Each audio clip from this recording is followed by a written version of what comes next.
JDCap26 here, just do tips and tricks and hobbies. And here we have the Umarex SA10, and it's a 177 caliber pellet gun. I want to show you how to load the pellets. This is the magazine. One side is metal, one side is no metal. You have the cog on this side. You take your pellets head first and you put in like that, head first. Okay, you see that?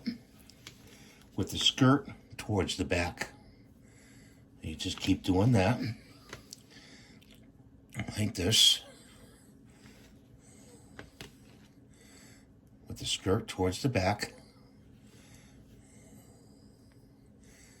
Okay, and you got them all loaded up. You have 1, 2, 3, 4, 5, 6, 7, 8 pellets, and here's the magazine.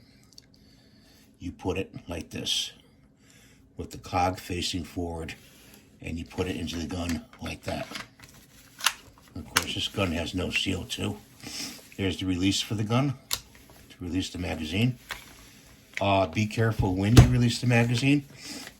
This one wants to fall out, so be aware of that.